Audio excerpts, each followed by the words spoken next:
আল্লামা Jalaluddin সৈয়দী রাহিমাহুল্লাহ এই কিতাবের ভিতরে বলেছেন, আল্লাহ রাব্বুল আলামিন কোরআনে হাকিমের ভিতরে সূরার ভিতরে যে আয়াতগুলো দিয়েছেন এইটার ধরন প্রায় 40 ধরনের। বলেন সুবহানাল্লাহ। সম্মানিত ভাইয়েরা আমার নবী, আপনার নবী রাহমাতাল লিল আলামিন একদিন মিরাজে যাচ্ছেন। পৃথিবীর জমিন থেকে নিয়ে হাজার হাজার কোটি কোটি মাইল উপরে আসমানের উপরে যখন উঠতেছিলেন, ওই মুহূর্তে আল্লাহ রাব্বুল আলামিন মুহাম্মদ সাল্লাল্লাহু আলাইহি ওয়াসাল্লামের উপরে একটা আয়াত নাজিল করেছেন। ওই আয়াতটার নাম মুফাসসিরিনে কেরাম দিয়েছেন আল আয়াতুল্লাতী নাযালাত আলা মুহাম্মদ সাল্লাল্লাহু আলাইহি ওয়াসাল্লাম ফি লাইলাতিল ইসরা ওয়াল মিরাজ। বলেন সুবহানাল্লাহ। এমন আয়াত, যে আয়াত পৃথিবীর জমিনে নাজিল হয় নাই। মধ্যাকর্ষণ পেরিয়ে যেখানে মানুষ শূন্যের উপরে ভাসতে থাকে, আয়নোস্ফিয়ার পেরিয়ে প্রথম আসমানের উপরে, দ্বিতীয় আসমানের উপরে, সিদরাতুল মুনতাহা এবং আসমানের মাঝামাঝি এই সময় আল্লাহ তাআলা আয়াত নাজিল করলেন। সুবহানাল্লাযী আসরা বিআবদিহি লাইলাম মিনাল মাসজিদিল হারাম ইলাল মাসজিদিল আকসা। ভাই, আয়াত যদি শুধু মাক্কি আর মাদানী হয় তাহলে এই আয়াত নাজিলের প্রেক্ষাপটটার নাম কি বলেন তো? এই আয়াতের নাম আমি অনুবাদ করছি না, আপনাকে একটা জায়গায় আমি নিয়ে যাব, ধৈর্য ধরে বসবেন। তাফসীর বুঝতে গেলে আপনাকে একটু ধৈর্যশীল হতে হবে। আছে ধৈর্য তো? ভালো করে বুঝবেন। কত সুন্দর আলোচনা। সাহাবায়ে আজমাইন। তাহলে ওই আয়াতটার নাম হলো আল আয়াতুল্লাতী নাযালাত আলা মুহাম্মদ সাল্লাল্লাহু আলাইহি সাল্লাম ফি লাইলাতিল ইসরা ওয়াল মিরাজ। সুবহানাল্লাহি বিহামদি। অনেক হুজুর এটা জানেই না। আরো এক ধরনের আয়াত বিশ্ব নবী মুহাম্মদ সাল্লাল্লাহু আলাইহি ওয়াসাল্লামের উপরে নাজিল হয়েছে, যে আয়াতগুলোর নাম মুফাসসিরিনে কেরাম দিয়েছেন আল আয়াতুল্লাতী নাযালাত আলা মুহাম্মদ সাল্লাল্লাহু আলাইহি ওয়াসাল্লাম বিমুওয়াফাকাতিস সাহাবা। বলেন সুবহানাল্লাহ। এমন কিছু আয়াত কোরআনে হাকিমের ভিতরে আছে যে আয়াতগুলো বিশ্ব নবীর উপরে নাজিল হয়েছে। সাহাবীগণ চাইতো আল্লাহর নবী এই কাজটা যদি এমন করে হইতো, আল্লাহর রাসূল আপনি তো নবী, আল্লাহর পক্ষ থেকে আপনার কাছে ওহীটা যদি এইভাবে আসতো তাহলে ভালো হতো। প্রমাণ দেখেন, সহিহুল বুখারী কিতাবুত তাফসীর, সহিহুল বুখারী কিতাবুত তাফসীর সূরাতুল বাকারার 125 নম্বর আয়াতের তাফসীরে হাদিসখানা এসেছে। হযরত ওমর রাদিয়াল্লাহু তাআলা আনহু বলেন, ওয়াফাকতু রব্বি সালাসা, আমার রব আমার মনোকামনায় 3খানা আয়াত নাজিল করছেন। বলেন সুবহানাল্লাহি বিহামদি। এই আয়াতগুলোর নাম মুফাসসিরিনে কেরাম দিয়েছেন আল আয়াতুল্লাতী নাযালাত বিমুওয়াফাকাতি ওমর ইবনে খাত্তাব। বলেন সুবহানাল্লাহি বিহামদি। তাফসীর ভালো লাগে ভাই? শুনবেন।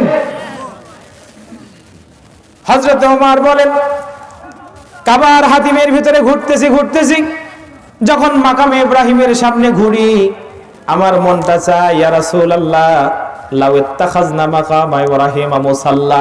ওগো নবী, আমি যদি মাকামে ইব্রাহিমকে সামনে নিয়ে 2 রাকাত সালাত আদায় করতে পারতাম, আল্লাহর নবী খুব ভালো লাগতো। তারপর মাকামে ইব্রাহিম বড় দামি পাথর না ভাই?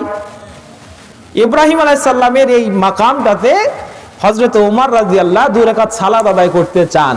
তা আল্লাহর নবী একবার এদিক ঘুরে একবার এদিক ঘুরে অনুমতি দেন না। সূরাতুল বাকারাতে এই আয়াত আছে না নাই দেখেন তো?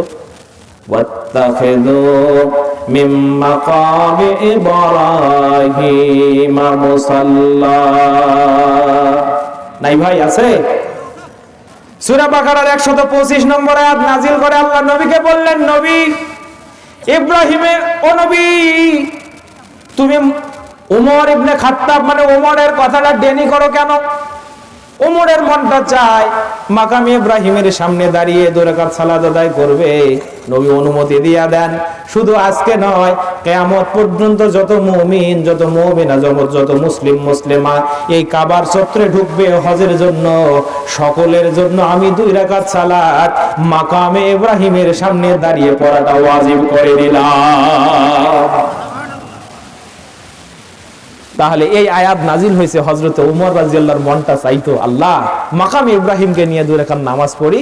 আল্লাহ বলছেন ওয়াত্তাখিযু মিন মাকাম ইব্রাহিম মুসাল্লা। ও আমার বান্দারা, শুধু আজকে না, কিয়ামত পর্যন্ত যারাই আসবে সকলে এইখানে দাঁড়িয়ে 2 রাকাত সালাত আদায় করবে।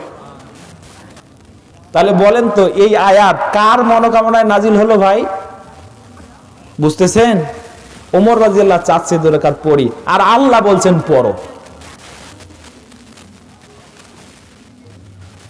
ওই হাদিসের ভিতরে আরো আসছে, হযরত ওমর রাদিয়াল্লাহু বলেন ইয়া রাসূলুল্লাহ ইয়াদখুলু আলা জাওজাতিকাল বাররু ওয়াল ফাজিরু লাউ আমারতাহুন্না আইয়াহতাজাবনা। ওগো নবী, আপনার স্ত্রীদের ঘরে, আপনার বাড়িতে ভালো মানুষও আসে, নোংরা মানুষও আসে নবী।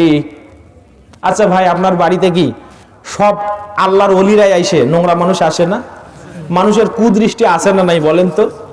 ওমর রাদিয়াল্লাহু ঢুকছেন বাড়িতে, তো নবী আপনি যদি একটু তাদেরকে হিজাব সম্পর্কে বলতেন, ভালো লোকও আসে খারাপ লোকও আসে, যদি তাদেরকে একটু হিজাব সম্পর্কে বলতেন, যদি তারা একটু পর্দা করতো কতই না সুন্দর হতো। ফানাজালাত ফাআনজালাল্লাহু সুবহানাহু ওয়া তাআলা আয়াতুল হিজাব ইয়া আইয়ুহান নবী কুল লিআজওয়াজিকা ওয়া বানাতিকা ওয়া নিসাইল মুমিনিনা ইউদনিনা আলাইহিন্না মিন জালাবিবিহিন্না। সুবহানাল্লাহ। এরপরে ওমর রাদিয়াল্লাহু একদিন আল্লাহর নবীর বাড়িতে গেছে, তো নবীর বাড়িটা কিন্তু ইউ আকৃতির। ইউ আকৃতির বোঝেন? 3 দিকে ঘর, একদিকে রাস্তা। দেখছে বাড়িটা শুনশান, কোনো কথা নাই, কারো ঘর থেকে কোনো শব্দ আসে না। বলেন তো আল্লাহর নবী ওমর রাদিয়াল্লাহু কি হন জানেন আপনারা? ওমর রাদিয়াল্লাহু তাআলা আনহু হচ্ছেন নবীর শ্বশুর। বলেন আল্লাহু আকবার। ওনার মেয়ে সাফিয়া। তো তিনি বলছেন কি ব্যাপার, জামাইয়ের বাড়িতে আসছে শ্বশুর, জামাই একটু জোরে সালাম কালাম পড়লেন, ইয়া আসসালামু আলাইকুম ইয়া রাসূলুল্লাহ, এ নবী আল্লাহ নবী আপনাকে সালাম। ঘর থেকে শুধু জবাব আসলো ওয়া আলাইকুম আসসালাম। বলেন না যে ওমর আসো বসো, কি ব্যাপার, কেন আসলে? কোনো আতিথেয়তা নাই। হযরত ওমর রাদিয়াল্লাহু জ্ঞানী মানুষ, বুঝতে দেরি হয় নাই যে আজকে নবীর সাথে নবীর স্ত্রীদের একটু নড়ানড়ি হয়েছে। ভাই, স্বামী স্ত্রীর কি ঝগড়া বিবাদ হয় না? হয় না? নাই।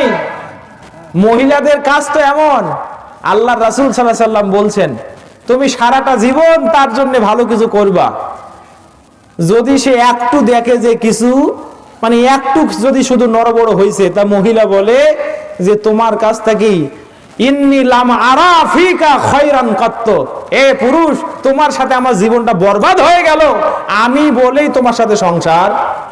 অন্য কেউ হইলে তোমার সংসারে ঝাঁটার বাড়ি দিয়ে বাড়ি থেকে বের হয়ে যেত। বলে না নাই? বলে না নাই? বলেন। ও মহিলারা, আনতুম তাকফুরনাল আশিরা, আপনারা কিন্তু স্বামীর অকৃতজ্ঞ। মনে রাখবেন, স্বামীর অকৃতজ্ঞ হওয়া মানে জাহান্নামের দরজা ডিরেক্ট খোলা। তার কারণে আল্লাহর নবী বলছেন লাউ কুনতু আমিরান লিআহাদিন আন ইয়াসজুদা লিআহাদিন লা আমারতুল মারআতা আন তাসজুদা লিজাওজিহা। এই হাদিস থেকে গুরুত্ব বুঝে নেবেন, কোন মানুষকে যদি আমি কোন মানুষের জন্য সাজদা করতে বলতাম, তাহলে মহিলাদেরকে বলতাম ও মহিলারা তোমরা তোমাদের স্বামীদের পায়ে সাজদা করো। পুরুষ এবং নারীর মধ্যে কতটা ভেদ আছে, কতটা স্টেজ করা আছে, কতটা ফারাক করা আছে মর্যাদার দৃষ্টিকোণ থেকে, আপনাদেরকে বুঝে নিতে হবে। হযরত ওমর রাদিয়াল্লাহু তাআলা আনহু বলছেন আমি একটা উঁচু পাথর নেওয়ার পরে, হযরত ওমর এই পরিস্থিতি দেখার পরে একটা উঁচু জায়গাতে দাঁড়ালেন। মক্কার মানুষের এটা হলো স্বাভাবিক কাজ, তখন তো আর মাইক ছিল না যখন কোনো কথা বলতে চাইতেন একটা উঁচু পাথরের উপরে অথবা উঁচু জায়গায় দাঁড়াতেন, দাঁড়িয়ে বলছেন, ও নবীর মহিলারা শোনো, আসা রাব্বুহু ইন তাল্লাকাকুন্না আইয়ুবদিলাহু আজওয়াজান খায়রাম মিনকুন্না মুসলিমাতিন মুমিনাতিন قانتة تائبة عابدة سائحة سيبات وأبكارا الله أكبر সূরা তাহরিমের 5 নম্বর আয়াত নাজিল করে দিলেন আল্লাহ। ওমর রাদিয়াল্লাহু বলছেন, নবীর মহিলারা বেশি যদি বাড়াবাড়ি করো, আমার আল্লাহ এমন যে তোমাদের চাইতে 8টা গুণ বিশিষ্ট মহিলা দিয়া আল্লাহ নবীকে বিয়া দিবেন আর তোমাদেরকে তালাক দেওয়াবেন। ওমর রাদিয়াল্লাহু এই কইতে দেরি আর আল্লাহ তাআলা সূরা তাহরিমের একই ওজনে 5 নম্বর আয়াত নাজিল করতে কোনো দেরি নাই। আল্লাহ নবীর স্ত্রীরা বের হয়ে বলছে, ওমর তুমি এখন নবীর মহিলাদেরকে শাসন করার অধিকার নিছো। সুবহানাল্লাহি ওয়া বিহামদি। তাহলে বলেন তো ভাই, এই যে 3টা আয়াত শোনালাম, কে বলছিল এমন হোক? ওমর রাদিয়াল্লাহু চাচ্ছেন এমন হোক, আর আল্লাহ অমনি আয়াতগুলো নাজিল করে দিলেন। সুবহানাল্লাহি ওয়া বিহামদি। মনে করছেন এগুলি এমনি শোনালাম? আজকের যে সূরাটা পড়ছি, সূরাতুল আসর, এই সূরা আসর একজন সাহাবীর মনোকামনায় নাজিল হয়েছে। বলেন সুবহানাল্লাহ, বলেন আল্লাহু আকবার। সে সাহাবীকে জানেন? সব সাহাবীর বড় ভাই, বলেন তো নাম কি? বলেন, নির্ভয় বলেন, সব সাহাবীর বড় ভাই বলেন নাম কি? হযরতে আবু বকর। তাফসীরে জালালাইন খুলেন, তাফসীরে জালালাইনের ভিতরে সূরা আসরের তাফসীরে এই ঘটনাটা এসেছে। আল্লামা জালালউদ্দিন সৈয়দী রাহমাহুল্লাহ কোট করেন, হযরতে আবু বকরের ছোট্টবেলার ওই কুরাইশি অবস্থায় যখন তাদের ঈমান ছিল না, ওই সময়কার বন্ধু ছিল গুলাহ ইবনে উসাইদ। কি নাম বলেন? গুলাহ ইবনে উসাইদ। গুলাহ ইবনে উসাইদ আয়াতের শানি নজুল শোনার জন্য এতক্ষণ আমি এই ঘটনাটা টানছি। গুলাহ ইবনে উসাইদ একদিন দেখা হয়েছে। আবু বকর মুসলমান আর গোলা ইবনে উসাইদ তখনও বেঈমান। এখনো গোলা ইবনে উসাইদ সুন্দর ব্যবসা বাণিজ্য করে, এখনো ধন সম্পদ সবই ঠিক আছে। আবু বকর নবীর প্রতি ঈমান আনার পরে তাবুক যুদ্ধ পর্যন্ত ইতিহাস যা বলে আবু বকরের আর কোনো সম্পদ নাই। আবু বকর একেবারে নিঃস্ব, ছোট্ট একটা টুপলি নিয়ে ওই দিকে গাছের নিচে বসে আছে। ওমর রাদিয়াল্লাহু বলছে, সারা জীবন আবু বকর আমাকে ঠকিয়েছে, মানে আবু বকর আমার চেয়ে বেশি বেশি ভালো কাজ করছে, আজকে আবু বকরকে আমি ঠকাবো, তার কারণ আবু বকর এখন নিঃস্ব। আল্লাহ নবী বলে, ওমর তাবুকের যুদ্ধের জন্য কি নিয়ে আসছো রে? ওমর রাদিয়াল্লাহু বলে, ইয়া রাসূলুল্লাহ, আমার সম্পদগুলোকে 2 ভাগ করেছি, 1 ভাগ নিয়ে আসছি, 1 ভাগ বাড়িতে রাখছি। বলো, বেশ ভালো করছো। আল্লাহুম্মা বারাকাল্লাহু ফিক, আল্লাহ তোমাকে বরকত দান করো। ওসমান, তুমি কি এনেছো? বলছি, ইয়া রাসূলুল্লাহ, আমি কিছু আনি নাই, তবে তাবুকের যুদ্ধে 10,000 সৈন্য যাবে, 12,000 সৈন্য যাবে। এই 12,000 সৈন্যের 6,000 সৈন্যের ঘোড়া দেব, অস্ত্র দেব। যতদিন তাবুকের যুদ্ধে এই 6,000 সৈন্য অবস্থান করবে, ততদিন পর্যন্ত সব সৈন্যের খাবারও আমি দেব। বলেন আল্লাহু আকবার। এবার আবু বকরের পালা। আবু বকর এত বড় ছোট্ট একটা টুকলে নিয়ে ওইভাবে গাছের দরবারে, গাছের নিচে বসে আছে।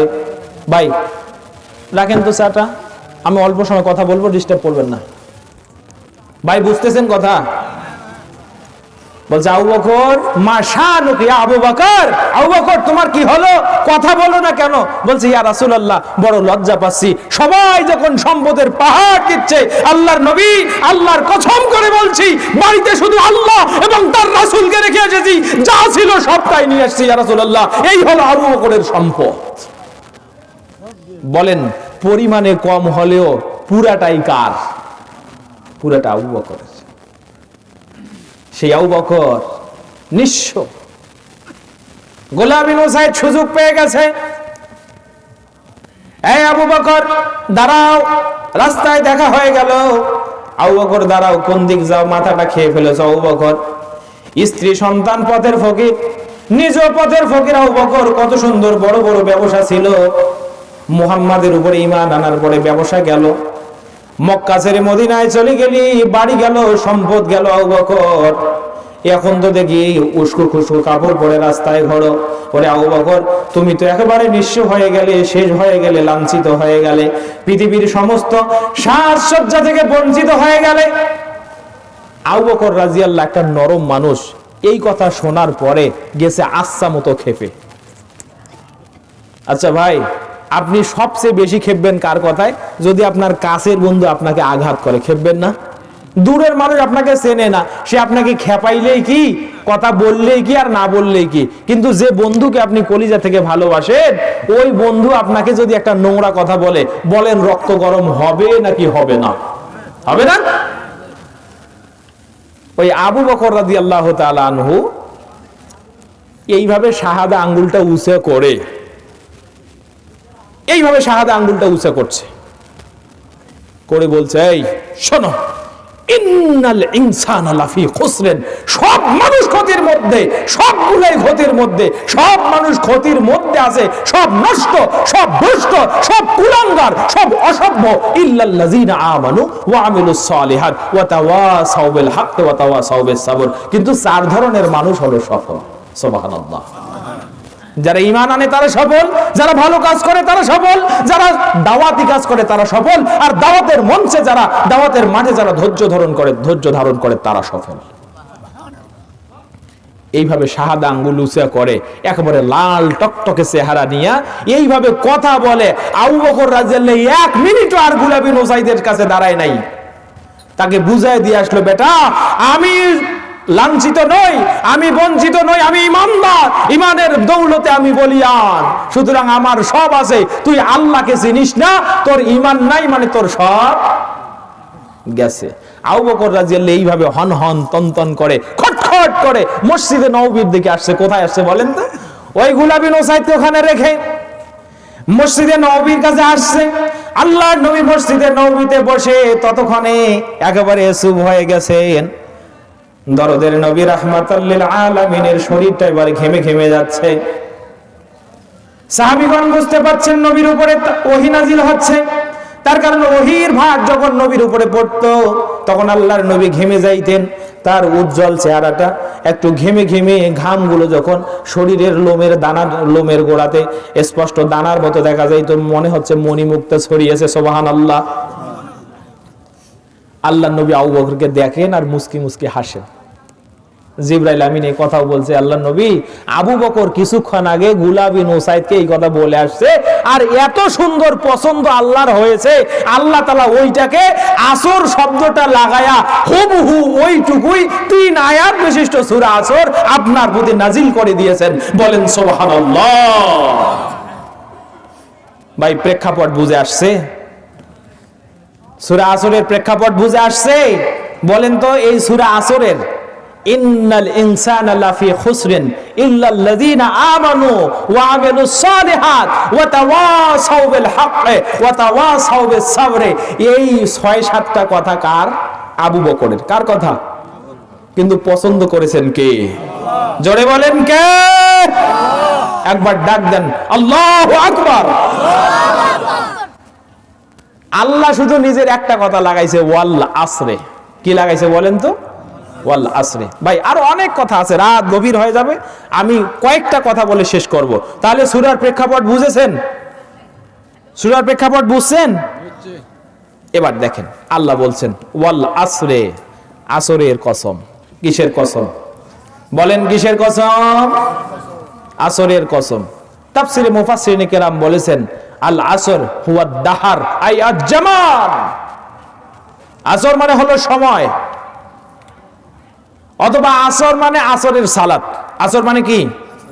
আসরের সালাত।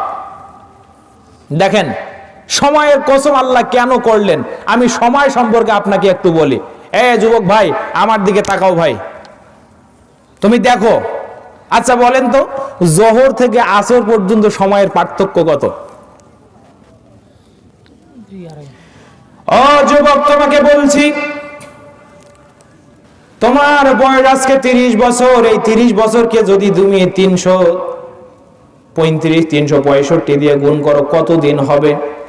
যতদিন হবে ততদিন তুমি জোহর থেকে আসর পর্যন্ত বিশাল একটা সময় তোমার জীবন থেকে চলে গেছে নাকি যায় নাই বলেন?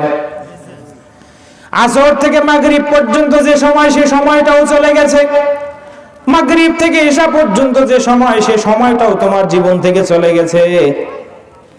এরপরে ইশা থেকে নিয়ে ফজর পর্যন্ত যে সময়, সেটাও তোমার জীবন থেকে চলে গেছে। তার মানে তুমি এখন মধ্য বয়সে বসে আছো। তুমি যদি এখন তোমার কাছে তোমার বাবাই যদি হিসাব চায় 10 দিনের না, 5 দিনের না, গতকাল থেকে আজ পর্যন্ত যদি মাথায় হাত বুলায় বলে, বেটা তুমি গতকাল থেকে আজ পর্যন্ত এই 24টা ঘন্টা কি কি করছো, মিনিট সেকেন্ডের হিসাব দিতে হবে না, 24টা ঘন্টার 24টা কাজ যা যা করছো সেইটার হিসাব দাও। আমার ভাই, কেউ কি হাত তুলে দেখাতে পারবেন যে আমি 24 ঘন্টার হিসাব পুঙ্খানুপুঙ্খে, আল্লাহকে তো দূর কি বাদ, আমার বাবাকে ছলনা করে হলেও দিতে পারবো? কেউ আছেন নাকি বলেন? আছেন? নাই। আর একটি তথ্য দেই, কোরআনে হাকিমে আল্লাহ রাব্বুল আলামিন ইমাম তানতাবি জাওহারি রাহিমাহুল্লাহ তাফসিরে কুরতুবিতে বলেছেন, কোরআনে কারিমে আল্লাহ রাব্বুল আলামিন 40টা কসম করছে। কয়টা? জোরে বলেন কয়টা? 40টা কসম করছে। এটা কোরআনের জ্ঞান ভাই, অন্য কোন তাফসির মাহফিলে এরকম জ্ঞান পাবেন না, আমি গ্যারান্টি দিয়ে বলছি। তার কারণ বাংলাদেশের 95% বক্তার কোন পড়াশোনা নাই, সব ধান্দাবাজ, ফাঁকা বুলি নিয়ে মাঠে ঘোরে। সব ধান্দাবাজ ফাঁকা বুলি নিয়ে মাঠে ঘোরে, আছে শুধু দাড়ি টুপি আর জুব্বা। বলে দিয়ে যাচ্ছি 95% বক্তার কোনো পড়াশোনা নাই, এগুলো সব ধান্দাবাজ। আর আল্লাহ তাআলা এদেরকেই বলছেন, মাসালুহুম কামাসালিল কালব ইন তাহমিল আলাইহি ইয়ালহাজ আও তাতরুকহু ইয়ালহাজ। এরা হলো কুকুরের মতো। কুকুর যেমন জিহ্বা বের করে রাস্তায় হাঁটে, বোঝা দিলেও দৌড়ায় হাঁপায়, বোঝা নামাইলেও দৌড়ায় হাঁপায়, এই আলেমদের অবস্থা হলো তাই, যাদের কোরআন হাদিসের কোনো জ্ঞান নাই, শুধুমাত্র টাকার জন্য ভুঁড়ি উঁচু করে রাস্তায় হাঁটে। আমি যদি আপনাকে বলি এখন কোন আলেমের কথা শুনবেন, কয়টা কথা বলবো ভাই, আমি আপনাকে চিনাই দিতে পারবো আপনি কোন আলেমের কথা শুনবেন, এবং এটা আপনার বোঝাও দরকার।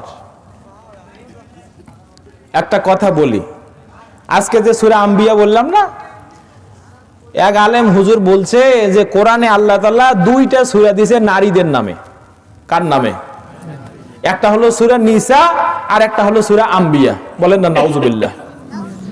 নিসা মানে তো নারী, ঠিক আছে। মাঝে মাঝে গ্রামে দেখেন না মহিলার নাম আম্বিয়া, আছে না নাই ভাই? আম্বিয়া নামে মহিলা নাই। এখন ওই মূর্খ মনে করছে আম্বিয়া মানেও নারী। ভাই যারা আলেম আছেন তাদের কাছে প্রশ্ন, বলেন তো নবী, নবী শব্দটার বহুবচন কি? নবী শব্দের বহুবচন হলো আম্বিয়া। আম্বিয়া শব্দের বাংলা অর্থ হলো নবীগণ। কি গণ? নবীগণ। এখন হুজুর যদি বলে যে গ্রামে আমাদের আম্বিয়া আছে, তার মানে এই সূরা আম্বিয়া এটাও একটা মহিলা, তাহলে ওর সে দ্বিতীয় নাদান মূর্খ এই পৃথিবীতে আর দ্বিতীয়টা আছে কি ভাই? তাহলে ওকে মূর্খ বলবো না কি বলবো বলেন? আরেকটা হাদিস শোনাই ভাই, ভয়ঙ্কর হাদিস। আল্লাহ নবীর সাহাবী হযরতে ওমর ইবনে খাত্তাব তার সাথী হযরতে জিয়াদ বিন হুদাইরকে একদিন ডাক দিয়েছে। এই হাদিস সুনানে দারিমির ভিতরে সহি সনদে আসছে। জিয়াদ বিন হুদাইরকে বলছে, জিয়াদ হাল তারিফ মা ইয়াহদিমুল ইসলাম, হে জিয়াদ তুমি কি জানো ইসলাম কিসে ধ্বংস হবে? জিয়াদ বলছে, ইন্নী লা আ'লামু, আমি জানি না কিসে ইসলাম ধ্বংস হবে। তিনি বলছেন, ইয়াহদিমুহু সালাসা, ইসলামকে ধ্বংস করবে 3 জনে। কয় জনে বলেন তো? কয় জনে? 3 জনে। এক নম্বরটাই হলো জিল্লাতুল আলেম। এক নম্বর হলো জিল্লাতুল আলেম। এক নম্বরে ইসলাম ধ্বংস হবে জিল্লাতুল আলেম। আলেমের পদস্খলনে মূর্খ, ভণ্ড, লেবাসদারি, গলাবাজ, ধাপ্পাবাজ, চাপাবাজ, ইসলামের দুশমনি যারা করে বেড়ায়, এই রকম ধাপ্পাবাজ আলেমদের মাধ্যমেই ইসলাম ধ্বংস হবে শুরুতেই। সম্মানিত ভাইরা, আর যাচ্ছি না ওই দিক, শোনেন। তাহলে কোরআনের ভিতরে আল্লাহ তাআলা সূরার কসম দিয়েছেন, কসম করেছেন 40টা। কয়টা? যারা বলেন কয়টা? ইমাম শায়েখ তানতাবি জাওহারি বলছেন তার মধ্যে 20টা হলো জমিনের বিষয় আর 20টা হলো আসমানের বিষয়। সুবহানাল্লাহ বলেন না? বলেন কোরআনে কসম আছে কয়টা? 20টা কোথাকার? আর 20টা আসমানের। জমিনের যে 20টা, এবং আরো আশ্চর্য হবেন, কোরআনে যে 40টা কসম আছে, এই কসমগুলার সর্বশেষ কসমটা হলো আসর। সর্বশেষ কসমটা কি? আসর। ওয়াল আসরে, আসরের কসম। এ ভাই, আল্লাহ কোরআনে ইতিহাস দিয়েছেন না? গতদিন প্রোগ্রাম করছি এখানে, বলছি না কোরআনে 3 ধরনের আয়াত আছে, মনে আছে? ওই প্রোগ্রামে কারা কারা ছিলেন হাত তুলে দেখান। মাশাআল্লাহ, ঠিক আছে। 3 ধরনের আয়াত কোরআনে আছে, গতদিন ওখানে বলছি। তার মধ্যে এক ধরনের আয়াত হলো কোরআনে হাকিমের ভিতরে আল্লাহ তাআলা ইতিহাস দিয়েছেন। কি দিয়েছেন? ইতিহাস। আচ্ছা, ইতিহাসে এটা আছে না ভাই, প্রত্যেকটা জাতির ইতিহাস বর্ণনা করার পরে আল্লাহ মাঝে মাঝে এই কথা বলছেন, قُلْ سِيرُوا فِي الْأَرْضِ فَانظُرُوا كَيْفَ كَانَ عَاقِبَةُ الْمُكَذِّبِينَ। অপরাধে আল্লাহ বলছেন কুল সিরু ফানজুরু কাইফা কানা আকিবাতুল মুজরিমিন। আবার আল্লাহ তাআলা বলছেন কুল সিরু ফানজুরু কাইফা কানা আকিবাতুল মুশরিকিন। বলেন নাউযুবিল্লাহ। 3 ধরনের কথা সমানভাবে এসেছে কোরআন হাকিমের ভিতরে। পৃথিবীর মানুষ শোনো, সর্বশেষ আসরের কসম করে আল্লাহ আপনাকে এটা জানাতে চাইলেন, আল্লাহর বিধানের সাথে যারা মিথ্যাচারিতা করেছে, তোমরা গোটা পৃথিবীতে সময়ের আবর্তনে পরিভ্রমণ করে করে দেখো ওই মিথ্যাচারীদের অবস্থা আল্লাহ তাআলা কোথায় কিরকম করে রেখেছে। আল্লাহকে যারা রব হিসেবে না মানে নাই, বরং শিরিক করেছে, তোমরা পৃথিবীর জমিনটা পরিভ্রমণ করে করে দেখো সময়ের আবর্তনে যে আল্লাহ ওই মুশরিকদের জন্য কি শাস্তির ব্যবস্থা করে রেখেছে। আল্লাহর দ্বীনের সাথে যারা দ্রোহিতা করেছে, যারা পাপ করেছে, যারা পাপী, নিজেকে পাপী বলে যারা গর্ববোধ করেছে, তোমরা সময়ের আবর্তনে যুগ থেকে যুগান্তর পৃথিবীর মানুষ যারাই যখন পৃথিবীতে আসবে, তোমাদের জন্য খোলা বিধান হলো পৃথিবী পরিভ্রমণ করো আর দেখতে থাকো আমি রব পাপীদের জন্য কোন কোন অবস্থা, কোন কোন পরিণতি পৃথিবীর মধ্যে দিয়ে রেখেছি, তোমরা এটা দেখতে থাকো। এই কারণেই আল্লাহ রাব্বুল আলামিন মূলত আসরের কসম করেছেন। বলেন সুবহানাল্লাহ। এরপরে তাফসীরে তাবারীর ভিতরে আরেকটি ঘটনা এসেছে। ইমাম তাবারী রাহিমাহুল্লাহ জনৈক সালাফ পূর্বসূরি একজন আলেমের বর্ণনা দিয়ে বলছেন যে ওই সালাফ আসরের ব্যাখ্যা লিখবেন মর্মে বাইরে বের হয়েছেন। ঘরে বসে বসে চিন্তা করেন আসরের অ্যাপ্রোপ্রিয়েট ব্যাখ্যা কি লিখবেন সেইটা খুঁজে পান না। গেছেন হাঁটতে হাঁটতে বাজারে। কোথায়? বাজারে। বাজারে যাওয়ার পরে দেখছেন একজন সাল্লাজুন মানে বরফ বিক্রেতা। কি বিক্রেতা বলেন তো? বরফ বিক্রেতা। আমার ভাই, বরফের উপরে যখন তাপ পড়ে তা বরফ গলে না শক্ত হয়? বলেন তো, গলে যায় না?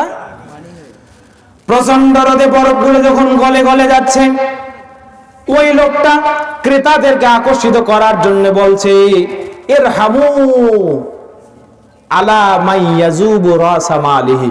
এই ক্রেতারা, তোমাদের কি হলো? দেখছো না আমার বরফগুলো গলে গলে যাচ্ছে, আর তোমরা আমার বরফটা ক্রয় করে তোমাদের প্রয়োজন না সেরে এত রোদে তাপে আমার বরফগুলো গলে যাচ্ছে, তোমরা হেঁটে হেঁটে বেড়াচ্ছ, তোমরা কিনবা কখন? যুবক ভাই, তুমি তো যৌবনের উন্মাদনায় একেবারে দিশেহারা। তুমি একবার ওই বরফ বিক্রেতার বরফের কাতারে দাঁড় হও, হে দেখো তোমার জীবনের আয়ু যদি হয় 60 বছর, এতদিন তোমার বয়স চলে গেছে 21 বছর। যায় নাই? শুধু তুমি না, তুমি আজকে যে সন্তানটার বাবা, এই সন্তান যখন পৃথিবীতে এসে উম্মা বলে একটা ডাক দিয়েছে, ওই মুহূর্তে থেকে তার 1 সেকেন্ড তার জীবন থেকে চলে গেছে। বলেন ঠিক কিনা? সময়ের দাম জীবনে আছে না নাই মুসলমান? এই কারণে আল্লাহ রাব্বুল আলামিন সময়ের কসম করেছেন। যুবক, তুমি তো তোমার সময়টাকে হেলায় খেলায় নষ্ট করে দিচ্ছ। তুমি আব্দুল্লাহ বিন মাসউদ রাদিয়াল্লাহর একটা কথা শুনে যাও। তিনি বলছেন, ইন্নী লা আনকুতুর রাজুলা আন আরাহু ফারিগান লা ইস্তামালু ফিরাগাহু ফি আমালিদ দুনিয়া ওয়ালা লি আমালিল আখিরা। ওই ব্যক্তিকে দেখে আমার রাগ হয়, ওই ব্যক্তিকে দেখে আমার রাগ হয়, তাকে আমি প্রহার করি আমার ইচ্ছা হয়, তাকে আমি ভৎসনা করি আমার ইচ্ছা হয়, যখন দেখি সে তার অবসর সময়টাকে না দুনিয়ার কাজে লাগায় আর না আখিরাতের কাজে লাগায়। আপনার কত সময় অবহেলায় চলে যায় আপনি খেয়াল করেন? এটার নাম হলো আসর। এটার নাম কি? ওয়াল আসরে। আল্লাহ এই কারণে বান্দাকে সদা সর্বদাই সময় সম্পর্কে সচেতন হওয়ার জন্য, B conscious about your own time, এই সম্পর্কে সতর্ক সজাগ হওয়ার জন্য আল্লাহ তাআলা আসরের কসম করেছেন। বলেন সুবহানাল্লাহ। আমার ভাই, তাহলে আসর ছেড়ে দিলাম, এবার আসেন ইন্নাল ইনসানা লাফি খুসর। এটার অর্থ কি জানেন? মানুষ ক্ষতির মধ্যে ডুবে আছে। তাফসীরে কুতুবির ভিতরে আসছে, ইন্নাল ইনসানা মুনাগ্গামাসুন ফিল খুসরে মিন কুল্লি জানিবিন। মানুষ চতুর্দিক থেকে, উপর থেকে, নিচ থেকে, ভিতর থেকে, বাহির থেকে, সামন থেকে, পিছন থেকে, দিনে রাতে, আলোতে অন্ধকারে সদা সর্বদাই ক্ষতির মধ্যে নিপতিত। বলবেন, হুজুর সব সময় তো ক্ষতি দেখি না, মাঝে মাঝে না হয় বেপর্দা ছবি চোখে পড়ে, আমরা আখেরি দেখা দেখি। তো আপনি যে বললেন সর্বদাই ক্ষতিতে আছি, সর্বদাই ক্ষতিতে নাই। আপনাকে দুটা হাদিস শোনাই, শোনেন। হাদিস আসছে মিশকাতুল মাসাবি কিতাবুন নিকাহ। বলেন তো কি? মিশকাতুল মাসাবি কিতাবুন নিকাহ। এই কিতাবুন নিকাহ মানে বিবাহ সংক্রান্ত একটি অধ্যায় আছে। ওই অধ্যায়ের ফসলুল আউয়ালে হাদিস খানা আসছে। আল্লাহর রাসূল সাল্লাল্লাহু আলাইহি সাল্লাম বলছেন, আশুমু ফি সালাসা। ক্ষতি আছে তিন জায়গায়। বলেন ক্ষতি আছে কয় জায়গায়? মানুষের জন্য, একজন পুরুষের জন্য ক্ষতি আছে তিন জায়গায়। ভাই বুঝতেছেন কি? এক, আশুমু ফিল মারআতে, ক্ষতি আছে স্ত্রীতে। কিসে আছে ক্ষতি? আচ্ছা, যারা বিয়ে করছেন, বউ কি সারা জীবনের সঙ্গী নাকি জীবনের 12 ঘন্টার সঙ্গী আর 12 ঘন্টা নাই? কথা কন না যে? শোনেন যুবক, এ ভাই, এই শোনো, এই ছেলে, এই তাকো। আল্লাহর নবী বলছেন, যুবক তোমার ক্ষতি আছে তোমার স্ত্রীতে। এই মহিলা ভালো করে শুনবেন, আল্লাহর রাসূল সাল্লাল্লাহু আলাইহি সাল্লাম বলছেন, আদ-দুনিয়া কুল্লুহা মাতা। আব্দুল্লাহ বিন আব্বাস রাদিয়াল্লাহু হাদিস, ওয়া খায়রু মাতা'আদ দুনিয়া আল মারআতুস সালিহা। বলেন আল্লাহু আকবার। তামাম জগতে যত কিছু আছে সব মানুষের জন্য উপকারী সম্পদ। সব সম্পদের মধ্যে উৎকৃষ্ট সর্বশ্রেষ্ঠ সম্পদ হলো একজন সতী সাধী স্ত্রী। বলেন সুবহানাল্লাহ। একজন সতী সাধী স্ত্রী হলো পৃথিবীর সবচেয়ে বড় সম্পদ, সবচেয়ে মূল্যবান সম্পদ। এই সম্পদকে হেলায় খেলায় যেমন আপনি নিজেও ভাসিয়ে দেবেন না, তেমনি ওই সম্পদ আবার আপনার প্রতি বেশি এখতিয়ারিও করবে না। দুটার মধ্যে ব্যালেন্স থাকতে হবে। কত কথা মনের ভিতরে উকি দেয়, কয়টা বলি? ও মুসলমান, জেনে রাখবেন, একটা পুরুষের যদি 4টা জিনিস ভালো থাকে ওর জীবন সুখী। একটা মানুষের যদি 4টা জিনিস ভালো থাকে ওর জীবন সুখী। ও পুরুষ ভাই, ও যুবক, তোমার যদি 4টা জিনিস থাকে তুমি সার্থক। আর এই 4টা যদি তোমার না থাকে, অথবা এলোমেলো হয়, অথবা তোমার মন মতো না হয়, তাহলে তোমার চেয়ে বড় দুঃখী দুনিয়ার দ্বিতীয়টা নাই। শুনবা কি? হযরতে সাদ বিন উবাদাহ রাদিয়াল্লাহু তাআলা আনহু বলছেন, আরবাউম মিনাস সাআদা, 4 জিনিস যার আছে সেই সৌভাগ্যবান। 1 নম্বর, যার মারআতুস সালিহা আছে। 1 নম্বর, যে পুরুষের সতী স্ত্রী আছে। কি আছে বলেন? 1 নম্বর, যে পুরুষের সতী স্ত্রী আছে ওই পুরুষ সৌভাগ্যবান। 2, ও মারকাবুল হানি, যার সুন্দর বাহন আছে। এই টিপ দিলেই স্টার্ট নেয়, তাড়াতাড়ি গাইবান্ধা যাওয়া যায়। এখন গাড়ি বের করে ঘুরাইতে আছেন, মারতেই আছেন, গাড়ি স্টার্ট নেয় না। ধুর, ফেলে দিয়ে কাজ টাজ ভেঙে ফেললেন। বলেন ওই গাড়ি কি ভালো গাড়ি? এক ভালো নারী, দুই ভালো গাড়ি, তিন মাসকানুল ওয়াসিয়া, প্রশস্ত বাড়ি। জানেন প্রশস্ত বাড়ি কাকে বলে? যুবক, গাইবান্ধার মানুষ, সাদুল্লাপুরের মানুষ ভালো করে শোনো। প্রশস্ত বাড়ি হলো ওই বাড়ি যে বাড়িতে প্রয়োজনের তুলনায় একটা ঘর বেশি থাকে। বলেন সুবহানাল্লাহ। কেন বললাম এই কথা? যে বাড়িতে তুমি তোমার স্ত্রীকে নিয়ে থাকবে সেজন্য একটা ঘর থাকে, তোমার পরিণত বয়সের সন্তানেরা থাকবে সেজন্য একটা ঘর থাকে, তোমার পৃথিবীর সবচেয়ে বড় রহমত তোমার বাবা মা থাকবে সেজন্য একটি ঘর থাকে, আর তৃতীয় আরেকটি ঘর থাকে মাঝে মাঝে তোমার বোন আসতে পারে, মাঝে মাঝে আমি রমজান আলী আশরাফি আসতে পারি, সেই জন্য আমি যেন সোজাসুজি তোমার বেডরুমে ঢুকে না যাই, তোমার পার্সোনালিটি নিয়ে যেন আমি ইন্টারফেয়ার করতে না পারি, তোমার পার্সোনালিটি যেন আমার চোখের সামনে মূর্তির মতো ভেসে না ওঠে, আমার জন্য আলাদা একটি ঘর রাখা লাগবে, মানে মেহমানের জন্য আলাদা একটি ঘর রাখা লাগবে। এই বাড়িটা হলো প্রশস্ত বাড়ি। বলেন সুবহানাল্লাহ। আজকে দেখেন না আপনার স্ত্রী ও তো নিজের আপনার বেডরুমে অন্য মানুষকে ঢুকায়, ও নিজেও আবার অন্যের বাড়িতে গিয়ে সোজা বেডরুমে চলে যায়। আপনি বুঝতে পারেন না? সম্মানিত ভাইরা, ভাই আপনার প্রয়োজনের কথা বলছি না, ভালো লাগতেছে? আমি শেষ করব, খুব তাড়াতাড়ি শেষ করছি ইনশাআল্লাহ। আর চতুর্থটা কি জানেন? চতুর্থটা হলো ওয়াল জারুস সালেহ। যদি প্রতিবেশী ভালো হয় মানুষের ভাগ্য প্রসন্ন, যদি প্রতিবেশী নোংরা হয় তাহলে কষ্ট আছে না নাই? আছে না নাই ভাই? বিপরীত এই চারটা, স্ত্রী যদি ভালো না হয়, প্রতিবেশী যদি ভালো না হয়, গাড়ি যদি ভালো না হয়, বাড়ি যদি প্রশস্ত না হয়, তাহলে ওই পুরুষ পৃথিবীর মধ্যে সবচেয়ে হতভাগা পুরুষ। যে হাদিসটা বলতে গিয়ে এটা বললাম, আল্লাহর রাসূল সাল্লাল্লাহু আলাইহি ওয়াসাল্লাম বলছেন আশ-শুমু ফি সালাসিন, আপনি যে মানুষ হিসেবে ক্ষতির মধ্যে আছেন সেটা আপনাকে বুঝাচ্ছি। তিন জায়গায় ক্ষতি আছে। এক, ক্ষতি আছে স্ত্রীতে। ক্ষতি আছে কিসে? দুই, আশ-শুমু ফি দাব্বাতিন, ক্ষতি আছে পশু প্রাণীতে। কিসে ক্ষতি আছে বলেন তো? পশু প্রাণীতে ক্ষতি আছে। তো আপনি কি বাড়িতে বাঘ পোষেন যে বাঘ আপনাকে ধরে খাবে? আপনি কি বাড়িতে শ্রীগাল পোষেন যে শ্রীগাল আপনাকে আঁচড় দেবে? আপনি তো তা করেন না। আপনার বাড়িতে হাঁস, মোরগ, গরু, ছাগল আছে, এই গরু ছাগলের মধ্যে আপনার জন্য ক্ষতি আছে।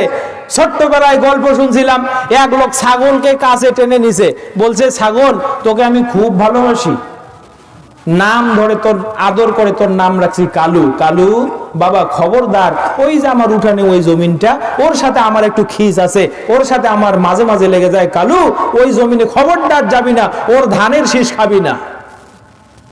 এই কালুকে ছেড়ে দিছে, কালু এইভাবে মাথা লটপটাইয়া ঠিক প্রথম যে ওই জমিতে নামছে। এই কালুকে ধরে নিয়ে গেছে খোয়ার, বলছে আমার ছাগল খোয়ারে দিলি কেন, তোর এত বড় সাহস, আচ্ছা মতো বাড়ি। পরের দিনে থানা, পুলিশ, জেল। আছে না নাই বলেন তো? আপনি যে পশুর মালিক, সেই পশুটাকে আপনি কি আদলের ভিত্তিতে, ইনসাফের ভিত্তিতে চারণ করেন? আপনার পশু তো অন্যের ক্ষতি করে, আপনি তো অন্যের জমির ক্ষতি, অন্যের ক্ষেত ক্ষতি করেন আপনার পশু দিয়ে, হয় হিংসার বসে অথবা বেখেয়ালের বসে। আপনি একজন মানুষ হিসাবে আপনার পশুকে বেখেয়ালির সাথে অন্যের জমিতে এলিয়ে দিলেন কেন? কথা বুঝে আসে ভাই?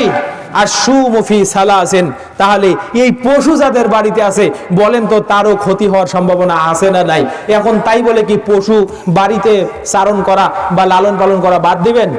না, এটা আপনাকে বলা হচ্ছে এই কারণে যেন আপনি সচেতন হন, আপনার পশুটাকে আপনি যেন ইনসাফের ভিত্তিতে লালন পালন করেন। আর আশ-শুমু ফিল ফারাস, ক্ষতি আছে গাড়িতে। কিসে? কিসে ক্ষতি আছে? গাড়িতে। তাহলে ক্ষতি নারীতে, ক্ষতি পশুতে, আর ক্ষতি গাড়িতে।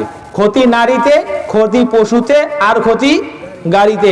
একটা যুবকের এই তিনটা যদি থাকে, ভালো নারী যদি থাকে, ভালো গাড়ি যদি থাকে, ও তো ভারতের দেব, তাই না আমার ভাই? এবার আসেন, আপনাকে বলছি আল্লাহ রাসূল সাল্লাল্লাহু আলাইহি ওয়াসাল্লাম বলছেন, সময়ের আবর্তনে মানুষ ক্ষতির মধ্যে নিপতিত। দেখেন তো, তামাম পৃথিবীতে যত যুদ্ধ বিগ্রহ হয়, আল্লাহ কি কখনো জাপানে অ্যাটম বোমা ফেলাইছে? ভাই, অ্যাটম বোমা জাপানে কে ফেলেছে? আমেরিকা ফেলছে। 1945 সালের 6 আগস্ট লিটল ম্যান আর 9 আগস্ট ফ্যাটম্যান, তাই না? এখন পর্যন্ত জাপানে ওই পারমাণবিক বোমার বিষক্রিয়ায় যে সন্তানগুলো জন্মগ্রহণ করে, সন্তানগুলো বিকলাঙ্গ হয়। জাপানে এখন জন্ম নিয়ন্ত্রণ তো নাই, বরং মানুষের বার্থ রেট -2 ফিগার, মানে প্রতি বছর 1000-এ 200 কোটি মানুষ নাই, 100-তে 2টা কোটি মানুষ নাই। দিন দিন ওদের জনসংখ্যা কমে যাচ্ছে। এটা কিসের কারণ জানেন? মানব সৃষ্টি অ্যাটমিক বোমা। এই বোমা যখন জাপানে পড়েছে, এখনো গোটা জাপান অ্যাটমিক ক্ষমতায় এখনো বিষক্রিয়া ছড়াচ্ছে। একটা অ্যাটম, বিজ্ঞান বলছে একটা অ্যাটম পৃথিবীতে নিষ্ক্রিয় হওয়ার জন্য সময় নেয় 500 কোটি বছর। কত বছর? আমি থাকবো বেঁচে, আপনি থাকবেন? আপনার বয়সে তো 70 বছর, আগামী 100 বছরে আপনার ওই যে ছোট্ট বাচ্চাটা বসে আছে না, আপনি আমি তো থাকবো না, ওইও থাকবে না। সম্মানিত ভাইয়েরা, এই পারমাণবিক বোমাগুলো কে তৈরি করছে? মানুষ না আল্লাহ? মানুষ তৈরি করছে। মানুষ নিজেই নিজের পায়ে কুড়াল মারছে। আমাদের পাশের দেশের দাদাবাবুরা বাংলাদেশের দিকে বড় বড় চোখ করে তাকিয়ে আছে। আমরা ক্ষতির মধ্যে নাই? এগুলো যদি হিসাব করেন, তাহলে আপনি যে ক্ষতির মধ্যে আছেন সেটা বুঝতে কোনো কষ্ট হবে না ইনশাআল্লাহ। এবার আসেন পরের আয়াত, ক্ষতি ছেড়ে দিলাম। প্রিয় মা বোন, আপনাকে নির্দিষ্ট করে বলছি, আপনি শোনেন। আপনার জীবনের জন্য আমি একটা জায়গায় কিছু কথা বলে ছেড়ে দেব। ইল্লাল্লাযীনা আমানু, নিশ্চয় যারা ঈমানদার, ওয়া আমিলুস সালিহাত, যারা সালেহ করে, আমলে সালেহ যারা করে, ভালো কাজ যারা করে, ওয়া তাওয়াসাউ বিল হক, যারা সত্য প্রতিষ্ঠার জন্য কাজ করে, মানে যারা দাওয়াতি কাজ করে, ওয়া তাওয়াসাউ বিস সাবর, এবং দাওয়াতি কাজ করতে গিয়ে যে জুলুম, লাঞ্ছনা, জিল্লতি আসে, এই জিল্লতিতে যারা ধৈর্য ধারণ করে, তারাই সফল কাম। সব মানুষ ক্ষতিগ্রস্ত হলেও এই 4 কোয়ালিটির মানুষ হলো সফল কাম। কয় কোয়ালিটির মানুষ সফল কাম? 4 কোয়ালিটির মানুষ। 1, ঈমানদাররা সফল কাম। 2, আমলে সালেহকারীরা সফল কাম। 3, যারা হক প্রতিষ্ঠার জন্য কাজ করে তারা সফল কাম। 4, হক প্রতিষ্ঠা করতে গেলেই বাধা আসবে, এই বাধায় যারা ধৈর্য ধারণ করে তারা সফল কাম। তার মানে আজকের আলোচনার বিষয় হলো সফল কাম মানুষ যারা। বলেন, আজকের আলোচনার বিষয় কি? সফল কাম মানুষ যারা। আপনি শোনেন, আপনাকে একটা বিষয় আমি কথা বলছি। বলেন, আমরা সবাই ঈমানদার কিনা? বলেন, আমরা সবাই ঈমানদার না? আমরা বিশ্বাস করি আল্লাহ তুমি আসো। আল্লাহর বিধান যে পৃথিবীতে আমাদের উপরে যেটা যেটা ফরজ, সেটাও আমরা মানি নাকি মানি না? মানেন? নিরঙ্কুশ মানেন? সম্মানিত ভাইয়েরা, এবার আসেন, আপনাকে ঈমানদার হওয়ার জন্য আমি কিছু কথা বলে যাই। আল ঈমান হুয়া আল ইকরার বিল লিসান ওয়াত তাসদীক বিল জিনান ওয়াল আমাল বিল আরকান ইয়াজিদু বিত তাআ ওয়া ইয়ানকুসু বিল মাসিয়া। ঈমান 3টা বস্তুর সমন্বয় হয়। কয়টা বস্তুর সমন্বয় হয়? ঈমান 3 শর্তে হয়। 1, ঈমান হয় মুখে বলার মাধ্যমে। 2, ঈমান হয় অন্তরে বিশ্বাসের মাধ্যমে। 3, ঈমান হয় মুখের বলা, অন্তরের বিশ্বাস আর কাজে প্রতিবাদ করার মাধ্যমে। আপনি বিশ্বাস করেন আল্লাহ তুমি আসো, সালাত আল্লাহ তুমি দিয়েছো, এটা ফরজ, আমি বিশ্বাস করি। মুখে বলছেন আমি মুসলিম, আমি সালাত বিশ্বাস করি, কিন্তু আদায় করেন না, আপনি প্রকৃত মুসলিম নন। আপনাকে ইসলামের পরিভাষায় একটা নাম দেওয়া আছে। আপনি যদি মুখে বিশ্বাস করেন, কাজও করেন, কিন্তু অন্তরে ইয়াকিন নাই, তাহলে আপনি প্রকৃত মুসলিম নন। ইসলামের পরিভাষায় এই ধরনের মানুষকে মুনাফিক বলা হয়। কি বলা হয়? মুনাফিক। আব্দুল্লাহ বিন উবাই আল্লাহ নবীর পিছনে 10 বছর সালাত আদায় করছে না? ও মুখে বলছিল আমি মুমিন, কিন্তু অন্তরে বিশ্বাস না থাকার কারণে রাতের আধারে আবার কাফিরদের সাথে মিশে রাসূলকে ধ্বংস করার জন্য পায়তারা করছে নাকি করে নাই বলেন? আব্দুল্লাহ বিন উবাই ইবনে সালুলকে আমরা মুসলমান বলি? তার জন্য স্পেশালি আল্লাহ রাব্বুল আলামিন আয়াত দিয়েছেন, ইন্নাল মুনাফিকিনা ফিদ দারকিল আসফালি মিনান নার। এ ভাই আমি শেষ করছি তো ভাই, বসেন, এটা বলে শেষ করব। আচ্ছা ভাই এদিক দেখেন, যারা মুনাফিক তারা জাহান্নামের অতল তলে যাবে। আবার দেখেন, এ ভাই শোনেন, তামাম জগতের যত মানুষ আছে কট্টর কাফের, আবু জেহেল, উতবা, শাইবা, ওয়ালিদ ইবনে মুগিরা, ফেরাউন, হামান, কামান, সকলকে যদি জিজ্ঞাসা করা হতো বলো আসমান জমিনের স্রষ্টা কে, ওরা বলতো লা ইয়াকুলুনাল্লাহ, তারা বলতো আসমান জমিনের স্রষ্টা আল্লাহ। আবু জেহেল দেখেন সূরা আনফালের 32 নম্বর আয়াত, আবু জেহেল যখন বদরের যুদ্ধে যাচ্ছে কাবার গেলাফে এইভাবে হাত দিছে, দিয়ে আল্লাহর কাছে দোয়া করছে, আল্লাহুম্মা ইন কানা হাযা হুয়াল হাক্কু মিন ইনদিক ফাআমতির আলাইনা হিজারাতাম মিনাস সামা। ও আল্লাহ, মুহাম্মাদের বিরুদ্ধে যুদ্ধ করার জন্য যাচ্ছি, মুহাম্মদ যদি সত্য হয় তুমি আসমান থেকে আমাদের উপরে পাথর বর্ষণ করো। দোয়া ভালো না? তো ও যদি আল্লাহকে বিশ্বাস না করবে এই দোয়া করলো কেন? তারপরও আবু জেহেলকে কি কেউ আমরা মুসলমান বলি, ইমানদার বলি? ও জানে কাবা আল্লাহর ঘর, ও জানে আসমান জমিন আল্লাহর, এই জন্য কাবার গেলাফে হাত দিয়ে সহিহুল বুখারীতে এই হাদিস, এই আয়াতের তাফসীর এসেছে একই কথা। সে কাবার গেলাফ ধরে আল্লাহর কাছে দোয়া করছে, আল্লাহ মুহাম্মদ যদি সত্যের উপরে থাকে তুমি আমাদের উপরে পাথর বর্ষণ করো, অথবা এমন আযাব তুমি দাও যে আযাব বড় কিছু হবে। আল্লাহ বলছে, আবু জেহেল তুই খালি বদরের প্রান্তরে আয়, দেখ আযাব কারে কয়। মাজ মুআওয়াজ নামে ছোট্ট এই দুইটা বাচ্চা দিয়া একেবারে পিটাইতে পিটাইতে লম্বা করে শোয়া রাখছে।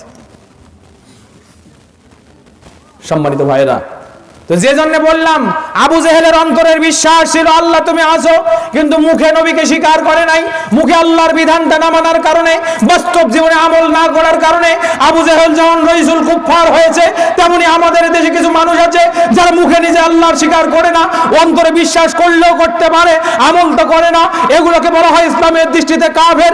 আবার এমনও কিছু মানুষ আছে যারা মুখেও স্বীকার করে, মাঝে মাঝে কাজও করে, কিন্তু বাস্তবতার নিরিখে অন্তর থেকে বিশ্বাস করে না, এগুলোকে ইসলামের দৃষ্টিতে বলা হয় মুনাফিক।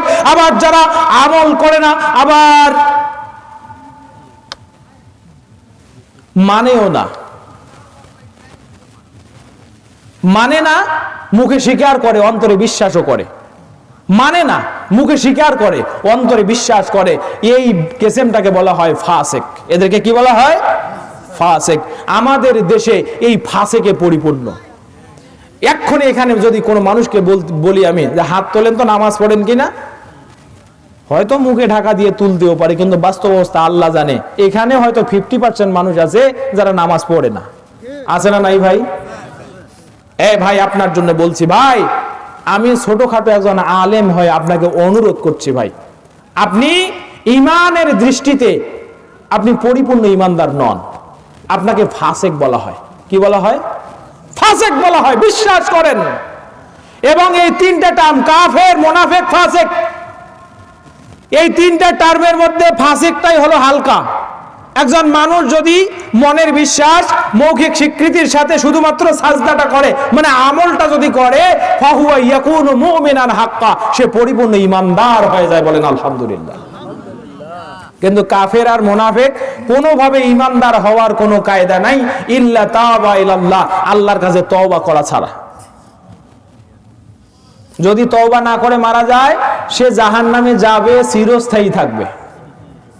কিন্তু ফাসিক গুলো যদি মারা যায়, তওবা না করেও যদি মারা যায়, তাহলে ওই যে বলেছে লা ইলাহা ইল্লাল্লাহ, আল্লাহ নবী বলছেন মান ক্বালা লা ইলাহা ইল্লাল্লাহ দাখালাল জান্নাহ, সে জান্নাতে যাবে। কখন যাবে জানেন? সুবানি খাইতে খাইতে খাইতে খাইতে খাইতে খাইতে কালো অঙ্গার হবে, জাহান্নামের কন্যার থেকে আল্লাহকে ডাক দিবে আরশের কোনা, বলে আল্লাহ। আল্লাহ বলবে জিবরাইল যাও জাহান্নামের কন্যারে গিয়ে দেখো আমার এক বান্দা সেখানে কঠিন দরদের সাথে আমাকে ডেকেছে। জিবরাইল আমিন যাবে, এত ছোট আত্মা অতল জাহান্নামে কোথায় হারিয়ে গেছে জিবরাইল খুঁজে পায় না। জিবরাইল উঠে আসবে, রাব্বি নাই, সেখানে কিছু নাই, কেউ তোমাকে জাহান্নাম থেকে ডাকে না। আল্লাহ বলবেন, আবার ডাক দিবে আল্লাহ। এবার আল্লাহ বলবেন, জিবরাইল যাও, জাহান্নামের ওই কর্নারে ওই পাথরের নিচে একটা আত্মা লুকিয়ে আছে, জিবরাইল ওকে ওখান থেকে তুলে নিয়ে আসো। জাহান্নামে চুবানি খাওয়া অঙ্গার সদৃশ্য কালো কুসকুসে একটা আত্মাকে জিবরাইল আমিন তুলে এনে জান্নাতের আবে হায়াত নামক পানিতে এইভাবে চুবানি দেবে, ধুয়ে মুছে পরিষ্কার করে। আল্লাহ বলবে, বান্দা যা, তোর মনের ভিতরে যেহেতু ঈমান ছিল, তুই যেহেতু আমাকে জাহান্নামে যাওয়ার পরে বলিসনি, আল্লাহ বলে ডেকেছিস, তোর শাস্তি মাফ করে দিলাম, যা, তোকে পৃথিবীর 10 গুণ পরিমাণ একটা জান্নাত দিয়ে দিলাম। তাহলে বলেন, আপনি এখন মনে করছেন হুজুর সুসংবাদ তো দিলেন, জান্নাতে যাব। ভাই শোনেন, তোমার বিবেক খাটাও। তোমার মা যে বাড়িতে চুলা জ্বালিয়েছে না, মুরব্বী চাচা শোনেন, নামাজ তো এখনো পড়েন না, আপনার 80 বছর বয়স, 70 বছর বয়স, দাদা যারা আছেন আমার, তারা শোনেন, আপনার বাড়িতে যে বৌমা অথবা স্ত্রী অথবা যুবক, তোমার মা যে চুলাতে আগুন জ্বালায়, সেই আগুনের ছোট্ট একটা টুকরা, আমি তোমাকে, আমার পকেটে এখন কয়েক হাজার টাকা আছে, তুমি যদি এই ছোট্ট আগুনের একটা দগদগে টুকরা 1 মিনিট ধরে রাখতে পারো তোমার হাতের তালুতে, আমার পকেটে যা আছে তোমাকে আমি দিয়ে যাব। তুমি সাহস করে একবার দাঁড়াও, তোমার মায়ের চুলাতে যাও, যাও। পৃথিবীর এই আগুন জাহান্নামের আগুনের চেয়ে ৭০ গুণ হালকা। কয় গুণ হালকা? জাহান্নামের আগুন পৃথিবীর আগুনের চেয়ে ৭০ গুণ ভারী। এই আগুন যদি প্রথম আলোর অফিস জ্বালিয়ে দিতে পারে, এই আগুন যদি রানা প্লাজার মতো বড় বড় বিল্ডিং গুলো পুড়িয়ে ছাই করতে পারে, এই আগুন যদি 1 মিনিট নিমিষেই আপনার স্বর্ণের অলংকারের বাড়িকে পুড়ে ছাই করে দিতে পারে, জাহান্নামের আগুন এর যে ৭০ গুণ ভারী, কত নিমিষেই আপনার ছোট্ট একটা দেহকে পুড়ে ছাই করে দিতে পারবে, আপনি কি একবার কল্পনা করতে পারেন নাকি? আমার ভাই, তুমি যেহেতু এইটা পারবে না, তার মানে বুঝে নাও জাহান্নামের আগুনে তুমি ধৈর্য ধরতে পারবে? জোরে বলেন, পারবে? সুতরাং আল্লাহকে স্বীকার করার সময় এখন। আল্লাহকে স্বীকার করার সময় কখন? এখন। এখন তওবা করবেন। আল্লাহ রাব্বুল আলামিন যেন আপনাকে মুনিব হিসাবে তাকে চেনার তৌফিক দান করে, বলেন আমিন। যুবক, তুমি তোমার মায়ের দিকে একটু তাকাও। যুবক, একটা হাদিস বলে আলোচনা শেষ করব। চাচা কিছু কথা বলবেন কি পরে, না আমি সরাসরি দোয়া করে দেব? একটা হাদিস বলে শেষ করব। যুবক, তোমার যে মা তোমাকে জন্ম দিয়েছে, যুবক, সেই মায়ের সাথে তুমি দুরাচার করেছো, অত্যাচার করেছো। মনে রেখো, তোমার মায়ের পায়ের নিচে তোমার জান্নাত যেমন, সেটা তো আখেরাতে, এই পৃথিবীতেও তোমাকে একটা সুসংবাদ দিয়ে যায়। তুমি যদি 2টা কাজ করতে পারো তোমার মায়ের সাথে, আল্লাহর নবীর বরেণ্য সাহাবী বলেছেন তোমার জন্য জান্নাতের দরজা খোলা। এক, তাইসালা বিন মাইয়াস রাদিয়াল্লাহু তাআলা আনহু, তিনি বলছেন, হাদিসখানা পাবেন বনি ইসরাইল, সূরা বনি ইসরাইল অথবা ইসরা, আয়াত নম্বর 23। এই 23 নম্বর আয়াতের তাফসিরে ইমাম ইবনে কাসির রাহমাহুল্লাহ মুসনাদে বাজ্জার থেকে সহিহ সনদে হাদিস এনেছেন। তাইসালা বিন মাইয়াস রাদিয়াল্লাহু তাআলা আনহু বলছেন, কুনতু ফিন নাজাদাতে, আমি যুদ্ধে ছিলাম, ফা আসাবতু যুনুবান লা আরাহা ইল্লাল কাবাইরা, আমি কিছু পাপ করেছি সেখানে একা থাকার কারণে, আমি মনে করি সেগুলো হলো কবিরা গুনাহ। এই কথাগুলো আমি বললাম আব্দুল্লাহ বিন ওমরের কাছে, যে আব্দুল্লাহ বিন ওমর, আমি এই পাপগুলো যুদ্ধে থাকা অবস্থায় করেছি, দেখেন তো এগুলো কবিরা গুনাহ কিনা। তিনি বলছেন, না না, এগুলো কবিরা গুনাহ নয়, ওহুন্না তিসউন, কবিরা গুনাহ হলো 9টা। 1, আল ইশরাকু বিল্লাহ, আল্লাহর সাথে শিরিক করা। 2, কাতলুন নাসামা, সন্তান হত্যা করা, স্পাম নষ্ট করা। যুবক, তুমি তো স্পাম নষ্ট করো, তুমি তো এখন চিন্তা করো মেডিকেলে গেলে এখন পরীক্ষা করতে পারবো, এই মুহূর্তে স্পাম যদি ভারী হয় তাহলে ছেলে সন্তান হবে, আর স্পাম যদি হালকা হয় তাহলে মেয়ে সন্তান হবে। ওই ছেলে সন্তানের আশায় তুমি এখন আর সন্তান নেও না। এগুলো সব সন্তান হত্যার মধ্যে পড়ে। মনে করছেন হুজুর বিজ্ঞান জানে না? বিজ্ঞান জানি ভাই, ঢের জানি। এখন বিজ্ঞানের ওয়াজ করলে বলবেন ওরে বাবা এটা বিজ্ঞানী আসছে। ভাই না, আর না, বিরক্ত করব না। তাহলে জীব হত্যা করা মহাপাপ, সন্তান হত্যা করা পাপ, ইয়াতিমের মাল খাওয়া পাপ, বড় পাপ, কবিরা গুনাহ। আর কি? সুদ খাওয়া। কি খাওয়া? সুদ খাওয়া। মসজিদে হট্টগোল করা বড় পাপ। মসজিদে হট্টগোল করা। আজকে মসজিদ উন্নয়নের উদ্দেশ্যে মাহফিল না ভাই? হয়, আপনি একটু থাকেন। ইসলামের কোন হুকুম ওয়াল ইস্তিসখারু ফিহা, ইসলামের হুকুম হাকাম নিয়ে ঠাট্টা বিদ্রূপ করা বড় পাপ, কবিরা গুনাহ। ওয়া বুকাউল ওয়ালিদাইনি মিনাল উকুক, পিতামাতাকে অবাধ্যতা করে কাঁদানো, এটা হলো বড় গুনাহ। কথা বুঝছেন? পিতামাতাকে অবাধ্যতা করে, পিতামাতাকে কষ্ট দিয়ে কাঁদানো, এটা হলো বড় গুনাহ। যুদ্ধের ময়দান থেকে পালানো বড় গুনাহ। এই 9টা বলার পরে হযরতে আব্দুল্লাহ বিন ওমর তাইসালা বিন মাইয়াসকে বলছেন, তাইসালা তাফরুকুন নার ওয়া তাদখুলুল জান্নাতা, তুমি কি জাহান্নামের আগুন থেকে বাঁচতে চাও? তুমি কি জান্নাতে যেতে চাও? তো তাইসালা বলছে আই নাম, হ্যাঁ আমি তো জান্নাতে যেতে চাই, আমি তো জাহান্নাম থেকে বাঁচতে চাই। তো বলছে হাইয়ুন ওয়ালিদাক, তোমার কি বাবা মা বেঁচে আছে? বলছে লা ইন্দি উম্মি, আমার মা বেঁচে আছে। বলেন কি আছে? তার বাবা নাই, মা আছে। আব্দুল্লাহ বিন ওমর রাদিয়াল্লাহু তাআলা আনহু, আল্লাহর নবীর দরদের সাহাবী, বলছেন শোনো, লাউ আলানতালাল কালামা ওয়া আতআমতাহা তাবা লা তাদখুলনাল জান্নাহ, তুমি যদি তোমার মায়ের সাথে সুন্দর মিষ্টি ভাষায় কথা বলো, তার মুখে যদি একটা খাদ্যের লোকমা তুলে দাও, তাহলে জেনে রাখো আল্লাহ তোমাকে জান্নাতে দিয়ে দেবে। এ ভাই, তুমি যদি বুঝে থাকো, তোমাকে বলছি, বলো তো জান্নাতে যাওয়ার 2টা কাজ কি? বলো না, জান্নাতে যাওয়ার জন্য 2টা কাজ কি? মায়ের সাথে হাসি মুখে কথা বলা, মায়ের সাথে সুন্দর করে কথা বলা, এবং মায়ের মুখে আদর করে ভাতের লোকমা তুলে দেওয়া, খাদ্য তুলে দেওয়া। গাইবান্ধা গেছেন, নিজে বসে বসে অনেক কিছু খাইলেন, মায়ের কথাটা মনে পড়ে গেল, মায়ের জন্য একটু নেন না, নেন একটু। ভাই তুমি কি কোনোদিনটা করেছো? ভাই এ যুবক, তুমি কি এটা করেছো? এ কৃষ্ণপুরের যুবক ভাইরা, তোমরা যে কোরআনের মঞ্চ সাজিয়েছো, ভাই তুমি আজকে থেকে এই আমলটা করবা। তোমাকে এটা আমি উপদেশ দিয়ে গেলাম, তোমার জন্য নসিহত। সম্মানিত ভাইরা, আল্লাহর নবী বলছেন তুমি তোমার মায়ের হক আদায় করো, আবার বলছেন তোমার মায়ের হক আদায় করো, আবার বলছেন তোমার মায়ের হক আদায় করো, আবার বলছেন তোমার বাপের হক আদায় করো। আপনি জানেন আপনার মাকে আল্লাহর নবী 3 বার প্রাধান্য দিলেন কেন? আপনার রোল 4, 1 2 3, 3টা রোল আপনার মায়ের, আপনার বাবার রোল 4। মানে যারা পুরুষ আছো ওদের সকলের রোল 4। 1 রোল, 2 রোল, 3 রোল, 3টা রোল মায়ের। জানেন কেন? আপনি হয়তো বুঝবেন না, আপনি হয়তো মায়ের কষ্ট বুঝেননি, কিন্তু আমি এই কষ্টটা বুঝেছি এখন। আমার স্ত্রী যখন সন্তান গর্ভধারণ করেছে, মাঝে মাঝে ঘুম থেকে আকস্মিক উঠে যেত।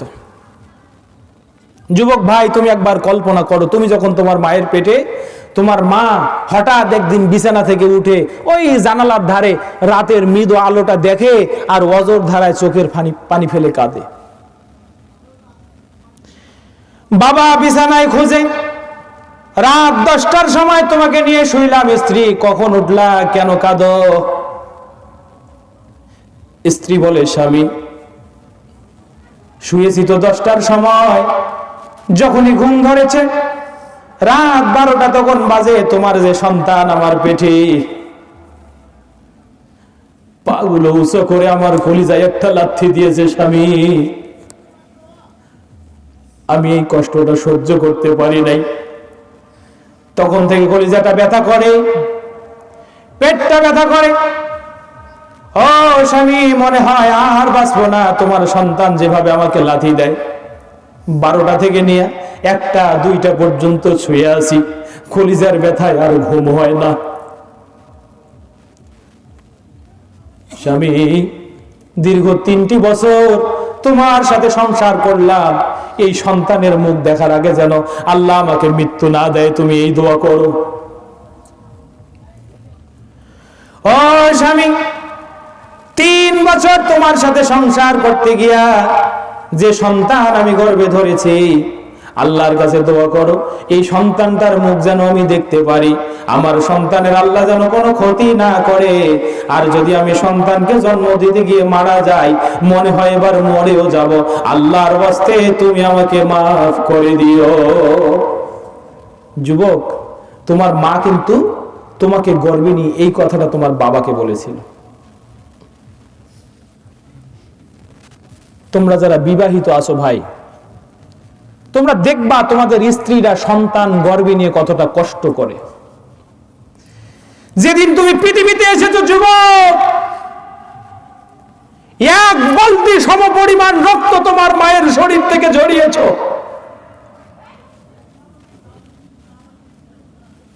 তোমার মা তোমাকে প্রসব করার বেদনায় তোমার দাদির পা ধরে কেঁদেছে। একবার বলেছে, মা আপনি তো শাশুড়ি, আপনি হয়তো আমার কষ্টটা বুঝবেন না। ওই যে পাশের গ্রামে আমার মায়ের বাড়ি, আমার বাবার বাড়ি, আপনি আমার মাকে একটু খবর দেন, আমার মা আসুক, আমার মা হয়তো আমার কষ্টটা বুঝবে। মা এসেছে,